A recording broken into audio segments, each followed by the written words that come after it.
What is up, everybody?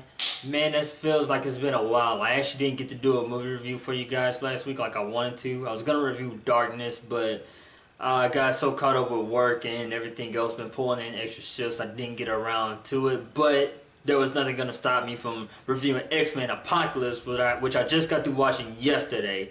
So let's get on with it. The biggest badass villain of all time in the X-Men universe, Apocalypse.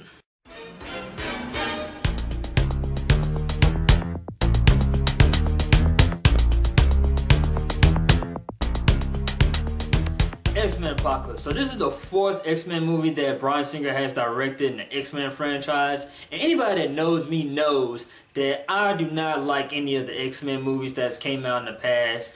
I think they're all shit, badly written, and the worst part of all, they don't have any good continuity in any of those movies. So with that, I didn't like the X-Men movies.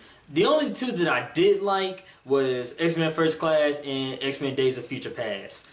All the rest of them are just shit, which is why I'm kind of glad that they did X-Men Days of Future Past, because that movie there, being a time travel movie, actually cancels out everything that came before First Class. So I can officially actually say that, everything before First Class, which is X-Men, X-Men United, X-Men Last Stand, and both those shitty Wolverine movies, didn't really happen, even though we do have those movies.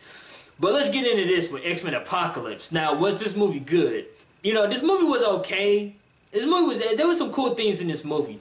But at the same time, there was a lot of problems in this movie as well. This movie has its own issues. I'm going to try to cover as much as I can in the shortest amount of time without giving away any spoilers. Alright, so here we go. First of all, the plot in the movie. The plot in the movie was pretty good, pretty decent. It basically is about Ensemble Nero, or who we know as Apocalypse. He has been asleep for thousands of years, and we get a pretty good backstory, a flashback backstory on him and what he's been doing and how he got his powers. And he's asleep for thousands of years, and now he's awoken. He comes to find out that mankind, that as we know it, has fallen, is weak. The humans are taking over, and there should be a mutant power ran and controlled by all mutants. So he's like, hey, we're going to destroy everything that they've built, everything that the humans have taken over. We're destroying all this shit, and we're taking back over. Now, acting in this movie was pretty good as well. I mean, of course, you got the returning cast of James McAvoy. You got the return of Michael Fassbender as Magneto. And I was actually shocked by Sophie Turner as Jean Grey. She actually did really good. Problem I had, though, was that I had a little bit of a hard time separating Sansa Stark to Jean Grey. There was actually times where I felt like she was actually Sansa Stark just playing Jean Grey, because there was times where she actually talked in that Sansa Stark accent. I heard the Sansa Stark Game of Thrones accent, man. That's what I heard. But all in all, she had her big moments of shine here in this movie. She had moments in this movie where I was like, holy shit! Like, she actually did better than the chick that played Jean Grey before her. So, I give her props to that, man. Real good props to that. The chick who played Storm, she was really good as well. The acting as a whole was really good. But, again, the key to a lot of superhero movies is always the villain. The villain is very important in all superhero movies, and the villain here, Oscar Isaac as Apocalypse, did a really good job. I really love what they did with Apocalypse's voice. It was very menacing, very dark. It started kind of like robotic, and it would interchange every now and again. It was really good. Very intriguing and interesting. It really captured me. I really liked how they did the voice of Apocalypse here. So I think the only gripe I would have about Apocalypse is that I'm used to Apocalypse being very big and very tall. And on here in the movie, it seemed like, he was actually just like average height, average size. Actually, he seemed like his four horsemen, they were actually bigger than he was. And, I kind of didn't like that too much. I wish he looked at a lot more like what I'm used to in the comics and on a cartoon, where he just towers over everybody. And he's just fucking just big and menacing. I think that they should have done that. They probably should have done some camera tricks on some green screen to show that shit, But I mean, overall though, still good. Even his look, I remember when the pictures first came out, everybody all griped about the look of Apocalypse, and they thought that he looked like Mr. Ooze from the Power Rangers. But no, his look didn't bother me. His look, he looked menacing as well. You know, other than like I said, the size and the height thing, he looked pretty fucking scary. There was a Quicksilver scene in this fucking movie. Of course, you know, they had the Quicksilver scene in Days of Future Past, and which that scene stole the fucking movie. And they do it once again here in this movie, in X-Men Apocalypse. Quicksilver had just a badass scene that was much better. It was longer. I mean, it was better and longer than the one that they did in Days of Future Past. It was really epic. I had way more fun in it. It's like the directors, they heard us and they just knew, like, yo, hey, what we did in Days of Future Past, what Quicksilver did in that one, we're gonna have to do it again because people really like it. People really, we really got really good reactions and reviews from that. We gotta do it again right here in X-Men Apocalypse. So they did it again, and it was really fucking sweet, really good. I love Quicksilver in this movie. He probably deserves his own standalone movie. Seriously, you know, about his background and him and Magneto coming together as father son or some shit like that. I don't know.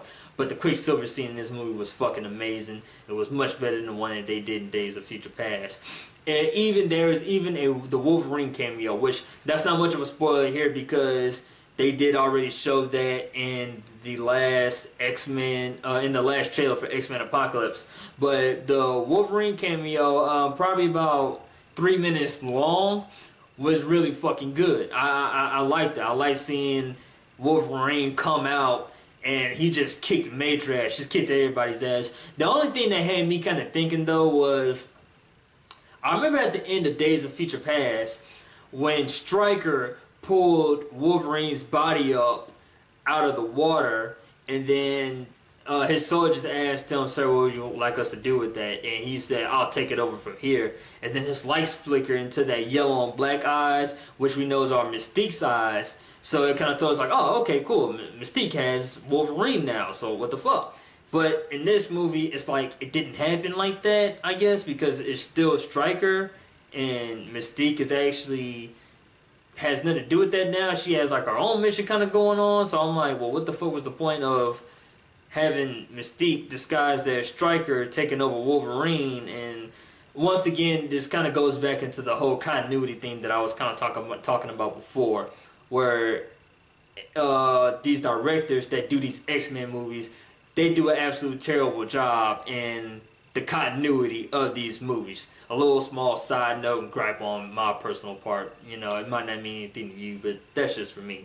But again, you know, like I said, the movie was good. There were some cool things in this movie, but again, there was problems in this movie. This movie did kind of have some fails in here. For example, the runtime of this movie. This movie was long as shit. Oh my god, and you know, it wasn't even, I think it was like 2.5 hours long, which is actually fine, but where the movie suffers from is that it felt like they didn't know where to go after Apocalypse recruited all of his 4 horsemen, and it's like they didn't know how to end it because this movie really started to drag. This movie was dragging his fucking ass, and I was, holy shit, I was really ready for this fucking movie to end after a while, man. I mean, it was just going and going and going, and, you know, you did get a really cool, badass fight scene with all the mutants versus Apocalypse towards the end, but it takes forever to fucking get there.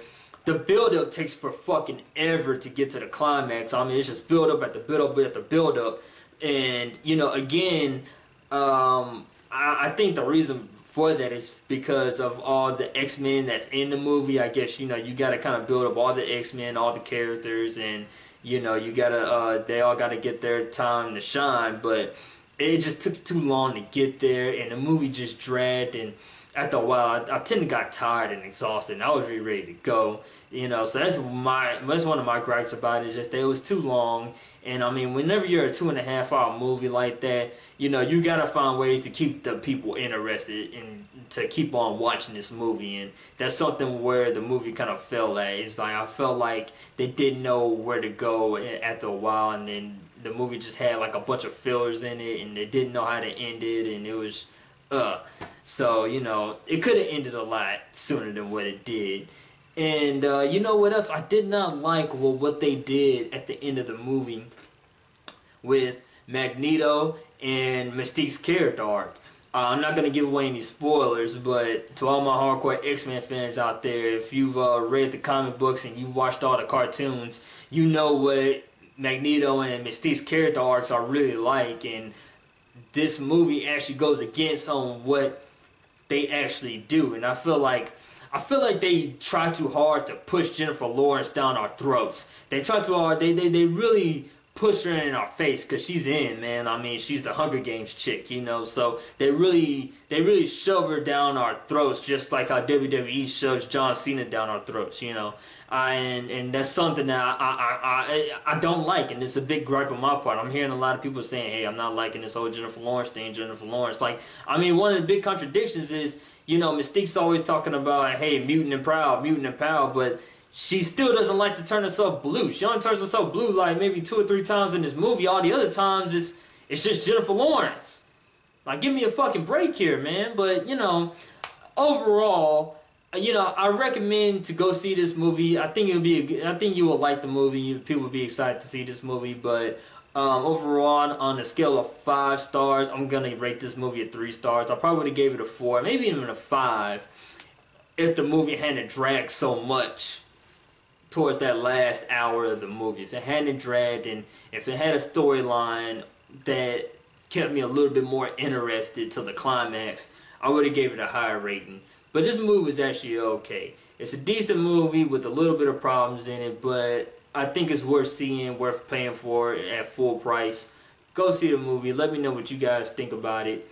And as always, if there's any other movies you want me to go see, come back and review, just hit me in the inbox and let me know what it is you would like for me to review for you guys and tell you if it's worth watching or not, alright? I'm Greg Lade. I hope you enjoyed my movie review, and that's a wrap.